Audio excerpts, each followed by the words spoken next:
All right, get ready, because today we're doing a deep dive into Brian Tracy's goals. Oh, this is a good one. Yeah, and we're going to try to figure out what this book has to say about how to achieve success. Yeah. And it's interesting because this book has been around for a while. Right. But it's still very relevant today. Mm-hmm. And we're going to kind of go through it and extract what we think are like the most important key insights from it. Yeah. So consider this your shortcut to becoming a goal-crushing machine. Exactly. And it's amazing how, despite the book being around for a while, the principles are really timeless. Yeah. It can benefit anyone, regardless of their background or current goals. Mm-hmm. Absolutely. Yeah. So, okay, let's start with a story. Yeah. So Brian Tracy himself. Right. He went from washing dishes to like running a sales team. Right. And making a ton of money. Yeah. All within 30 days of setting like a super clear goal. Right. That's a pretty powerful example. Yeah. That's a pretty incredible story, right? Yeah. It really highlights the power of goal setting. Yeah. And what's interesting is Tracy makes this observation that the average person with goals will often outperform geniuses without them. Right. Yeah. It's not about intelligence. It's about clarity. It's about direction. It's about purpose. It's about that kind of stuff. Exactly. So why don't more people set goals then? Oh, that's a great question. If they're so important, why aren't we all doing it? Right. He identifies a couple of things. Yeah. One is lack of awareness. Yeah. Like people just don't even know. Mm-hmm. They just don't even think about it. Yeah. Or they're afraid of failing. Fear of failure. Yeah, that's a big one. Yeah. It's like, what if I set a goal and I don't achieve it? Right. Then I'm a failure. Right. But then again, if you don't set goals, you're probably going to fail anyway. Yeah, exactly. And then just not knowing how. Not knowing how to go about it, not knowing the process. So there's this study that Brian Tracy talks about. Right. That was done at Harvard. Yeah. With their MBA program. Where they asked the graduating class to write down their goals. Right. And then they tracked them 10 years later. The people who wrote down their goals ended up making 10 times more than the ones who didn't. Yeah. 10 times more money. That's a pretty compelling reason. Pretty compelling. To at least try, I think. Yeah, for sure. So how does he explain this whole goal achieving thing? Like, how does that actually work? Does he get into like the nuts and bolts of it? He does. He uses this interesting analogy of driving in fog. Oh, okay. Imagine you're driving and it's thick fog. You can't see anything. Doesn't matter how great your car is, Right. You're going to be hesitant. You're going to be slow. Setting goals, he says, it's like that fog instantly lifting. Suddenly you can see where you're going. You have direction. You have focus. And you have that speed, to get to your destination. So it's like you're not just wandering aimlessly. Yeah. You're moving with purpose. Exactly. And Tracy even goes on to say that this sense of purpose, of moving towards something meaningful, it's intrinsically tied to happiness. Oh, interesting. Yeah. So you're not just achieving your goals, but you're also becoming happier in the process. Exactly. Okay, so we've kind of established that goals are really important. We've got this Harvard study backing us up. Right. But how do we actually take ownership of our lives and make this goal-setting thing work for us? Yeah, so this is where it gets really interesting. Okay. Tracy introduces this concept of viewing yourself as the president of your own personal services corporation. Okay. You're in charge, like a CEO, responsible for every aspect. The strategy, the marketing, even the research and development. Right. But for your own life. I like that. I like that analogy. Yeah, it's empowering. Instead of being a passenger, you're in the driver's seat. Exactly. And this ties directly into personal responsibility, which is one of the cornerstones of his philosophy. Okay. He says that there are 4 major causes of negative emotions. Okay. Justification, rationalization, blame, and complaining. And he says the antidote to all of these is accepting responsibility. So instead of saying, why is this happening to me? Yeah. You say, okay, this is happening to me. Right. What am I going to do about it? Exactly. He even suggests a very powerful affirmation to use. Just say to yourself, I am responsible. And that can actually help you, shift your mindset from feeling stuck to feeling empowered to act. It's interesting how a simple phrase like that can have such a powerful impact. Absolutely. On how you view your circumstances. Totally. And it's not just about taking action. It's about ensuring that your actions are aligned with your core values. Okay. So Tracy explains this using what he calls the 5 levels of personality. 5 levels. Okay. Yeah. He starts with values at the very foundation. And he says these values then shape your beliefs. Okay. And then your beliefs influence your expectations. And then your expectations determine your attitude. And finally, your attitude shapes your actions. So if you value honesty, right, you believe in being truthful, right, you expect others to be truthful, you have a positive attitude towards people who are truthful. Yeah. And you end up acting with integrity. Exactly. It's like a ripple effect. Yeah. And he says that living in alignment with these values is key to happiness and effectiveness. Okay. When our actions contradict our values, that's when we experience this conflict and dissatisfaction. Like we're working against ourselves. Exactly. Yeah. And this leads us to a really powerful concept that Tracy calls major definite purpose. Okay. It's like your North Star, the overarching goal that guides all of your other goals and actions. So like if your major definite purpose is to make a positive impact on the world, right, then your career choices and your relationships, your personal development, all of that would be geared towards that purpose. Exactly. And what's really fascinating is that having this major definite purpose, it actually activates what's known as the reticular activating system in your brain. Okay. That sounds really technical. Yeah, for those of us who aren't neuroscientists, break that down a little bit. Sure. So imagine this. You decide you want to buy a red car. Okay. Suddenly, you start noticing red cars everywhere. Yeah. Right. Yeah, you do, yeah. That's your reticular activating system at work. Filtering information, bringing things related to your goal into focus. Oh, wow. Yeah. So by having a major definite purpose, your brain becomes kind of fine-tuned to recognize opportunities and solutions that you might have otherwise missed. It's like a superpower almost. Yeah. It is. That's amazing. Yeah. But of course, we have those pesky limiting beliefs that can hold us back even when we have a purpose. Right. So that's where Tracy brings in the law of belief. Okay. What is the law of belief? So what he emphasizes is that what we believe with conviction becomes our reality. Okay. You know, our beliefs shape our self-concept. And our self-concept then dictates our actions. So if I believe that I'm not good at public speaking, right, I'm never going to. You're going to avoid it. Yeah. Even if it could help me advance in my career. Exactly. Yeah. We end up sabotaging ourselves because of these beliefs. Right.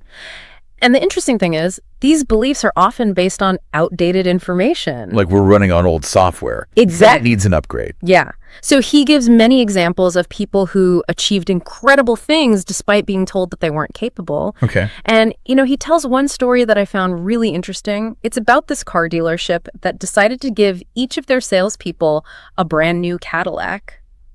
Wait, they just gave them Cadillacs? They gave them Cadillacs, yeah. Oh. So it was a bold strategy to shift their self-image. Okay. Because they were average performing salespeople. Yeah. But by driving these luxury cars, they started to see themselves differently as successful and high achieving. Okay. And guess what?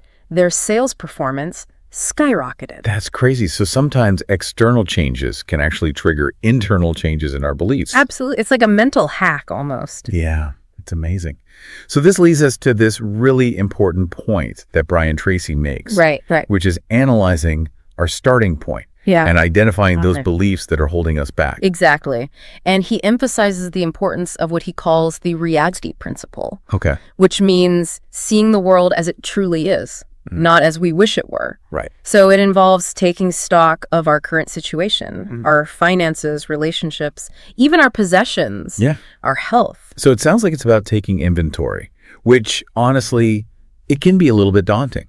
It can be. Yeah. But it's a necessary step for growth. Okay. And, you know, he encourages brutal honesty when it comes to assessing our net worth. He says we often overvalue our possessions, you know, sentimentally and financially. Right. He also introduces this idea of zero-based thinking, which means questioning everything as if we were starting from scratch. So detaching from emotional attachment and looking at things with a fresh perspective. Exactly. And this approach can be applied to all areas: relationships, work, even investments. Okay. Yeah. And he gives this piece of advice.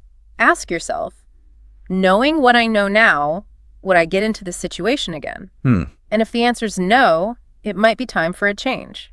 It's a good question. Yeah. Wow, we've already covered so much ground in this first part of the book. Yeah. We talked about the importance of goals, taking ownership, understanding our values, and those limiting beliefs. Right. There's a lot to unpack here. Yeah, there's a lot to unpack. And you know what? This is just the tip of the iceberg. Oh, there's more. Oh, there's so much more. Oh, man. In the next part of our deep dive, we're going to explore how to identify our key skills, measure our progress, embrace failure as a learning opportunity, and ultimately how to take consistent action towards achieving those big, audacious goals. Okay, I am ready. What about you? What stands out to you the most so far? You know, for me, it's that aligning our actions with our values. That really resonated with me. It's not enough to just have good intentions. We have to live them out. Yeah, absolutely. And that major definite purpose really got me thinking, like, what is that one big goal that would make all the other goals worthwhile? You know, it's a good question. It is a good question. It's going to be an exciting journey. It is. And remember, every step we take towards our goals, no matter how small, is a step towards creating the life we truly desire. How was that? All right, I can't wait to dive into the next part and uncover even more golden nuggets from Tracy's wisdom. Me too. Stay tuned, folks. Welcome back. Last time we really got into some pretty deep concepts from Brian Tracy's goals. Oh, I did. Taking ownership of your life, aligning with your values, and figuring out that major definite purpose. Right. So now are you ready to explore some more practical strategies? I'm ready. Let's do it. All right, let's talk about key result areas. Okay. Tracy calls these KRAs. Okay. These are like the 5 to 7 crucial tasks that really determine success in any job or any area of life. Okay, so it's not just about being busy. Right. It's about focusing on the stuff that really matters. Exactly. Yeah. And here's what I find really interesting. He says that your weakest key skill actually sets a limit for your overall performance and even your income. So, like, if you're amazing at 6 out of 7 of those, right, but you're lagging in that one area, that weakness is what's going to hold you back. Exactly. It's like a chain. It's only as strong as its weakest link. Right. So how do we address that? Do we just try to be good at everything? Well, that's where continuous learning and improvement come in. Okay. Tracy is a huge advocate for dedicating time each day to sharpening your saw, so to speak. Okay. You know, reading, listening to audio programs, taking courses. Invest in yourself. It pays the best interest. Exactly. And speaking of investments, let's shift gears a little bit and talk about the power of measurement. Okay. As Tracy famously says, what gets measured gets done. Yeah, I've heard that one. But how do we apply that to, like, our lives? Not just business, but like our health, our relationships, all of that. Yeah, it's about setting specific benchmarks and deadlines to track your progress. So think about health goals, for example. You could track your daily steps, your calories consumed, even your sleep quality. Or if you're focused on finances, you monitor your savings rate or debt reduction progress. Okay, so you're making it tangible, measurable. Exactly. It's not just this vague idea. Right. And what's really interesting is that setting these benchmarks and deadlines, Tracy says it activates our subconscious forcing system. Yeah, so it's like this internal pressure that pushes us to perform and achieve those targets we set for ourselves. I can see that. Deadlines create that sense of urgency. Yeah. Like if you want something done, ask a busy person. Exactly. And this leads us to another crucial aspect of achieving goals, which is dealing with failure. Okay. So Tracy encourages us to actually reframe failure as a necessary step on the path to success. That's easier said than done, though. Nobody likes to fail. Of course not. But here's the thing. Successful people often fail more than unsuccessful people. Why? Because they try more things. Oh, that's interesting. Yeah, they're not afraid to experiment, take risks, learn from their mistakes. So it's not about avoiding failure. It's about getting back up. Exactly. It's about developing that resilience and seeing those setbacks as opportunities to learn and grow. Right. And that's where strong problem-solving skills come in. Okay. You know, viewing those obstacles not as roadblocks, but as challenges to overcome. Like Thomas Edison said, I haven't failed. I've just found 10,000 ways that won't work. There you go. Yeah, so it's a great reminder. Even the most brilliant minds experience setbacks on their way to success. Absolutely. But speaking of overcoming obstacles, Tracy has this really practical tool for identifying and removing those roadblocks. Okay, tell me. I like tools. He calls it the drill down technique. Okay. So it starts with asking a very simple question. Why am I not there already? And then you keep asking, what else could be the problem? So it helps uncover the deeper hidden obstacles that we might not even be aware of. Okay, like peeling back the layers of the onion. Yeah, perfect analogy. So let's say your goal is to double your income. Okay. You might say, well, I need to make more sales. But then you drill down. Why aren't you making more sales? Maybe your closing rate is low. Maybe you're not targeting the right clients. Maybe you need to improve your time management to free up more time. So it's getting specific.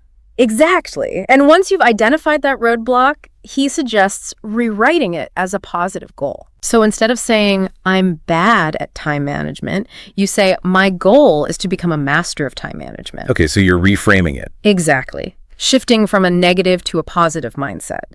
And then, of course, you create an action plan to address that issue, set deadlines, and hold yourself accountable. Right. So you're taking ownership, being proactive. Yeah. And Tracy doesn't stop at just individual effort. He also highlights the importance of surrounding yourself with the right people. Okay. He argues that relationships play a crucial role in our success, both in life and in business. Yeah, because the people you spend your time with can really influence your energy and your motivation, your beliefs even. Absolutely.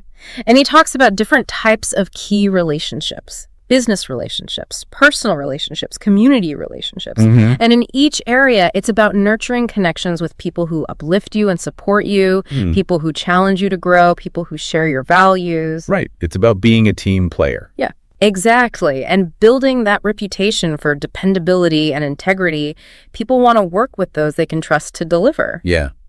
This reminds me of that quote, the only way to do great work is to love what you do. And part of that is loving the people you do it with. Exactly. And speaking of purpose, let's move on to another crucial element in his framework.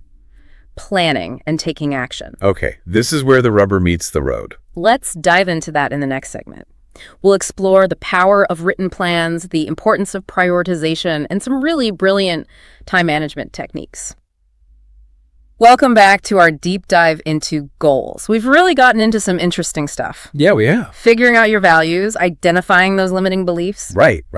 But now let's talk about actually taking action. Yeah, let's do it. I'm ready. Where do we start? Well, Brian Tracy is a huge proponent of written plans. Okay. But he acknowledges they'll probably change, as we go. So why even bother making a plan if it's going to change? Well, there's that saying, the 6 Ps. Proper prior planning prevents poor performance. Oh, yeah. And just the process of planning itself, thinking it through. Yeah. That's really valuable. It's like having a roadmap, even if you know you'll need to take some detours. Right. Okay. So it's not about being rigid. It's about the thinking process. Exactly. Yeah. And he shares research on companies with a written business plan, and they were way more successful than the ones that just, winged it. Wow. Okay. So planning is really the foundation. Absolutely. Right. And once you have a plan, it's about prioritizing. Yeah. Managing your time. Have you heard of the 80-20 rule? Oh, yeah, of course. 80% of your results come from 20% of your efforts or something like that. Exactly. It's about identifying those high-impact activities. Right. And really focusing on those.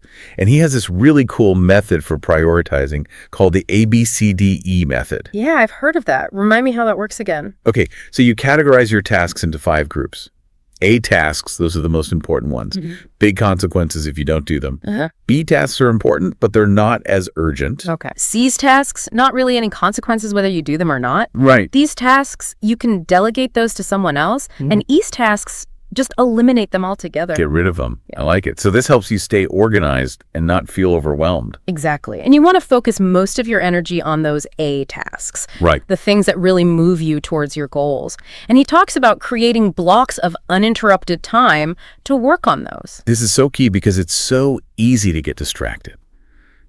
Checking emails, going to meetings that could have been emails. It's a trap. We all fall into it. But with the 80-20 rule and this ABCDE method, you can really reclaim your time. Focus on what matters. Okay, so we've got our plan, we've prioritized, we're taking action. What's next? This one's powerful. Daily goal review and visualization. Okay, tell me more about that. So Tracy suggests taking a few minutes every day to review and actually rewrite your goals. Every day. You're writing them down every single day. Every single day. Wow. It keeps your goals top of mind. Creates that alignment between your conscious and your subconscious. So you're programming your brain. Exactly. You're programming it to seek out those opportunities and solutions. And he also emphasizes visualization. Imagine yourself achieving those goals. Like really feeling it, right? Yes. And he uses the example of Walt Disney. Oh, okay. Creating Epcot Center.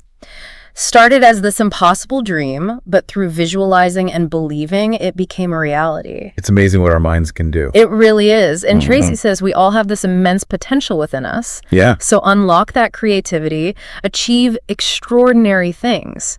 It's not just about setting goals, it's about believing you can achieve them. And he gives you a tool for stimulating creativity, like the 20 ideas method. Okay, how's that work? Write down a problem you want to solve. Okay. And then force yourself to come up with 20 different answers or solutions. So you're stretching your brain. Yes. The first few might be obvious, but then you start to get creative. I would love that. That's a great tool. And finally, he ends with a call to action.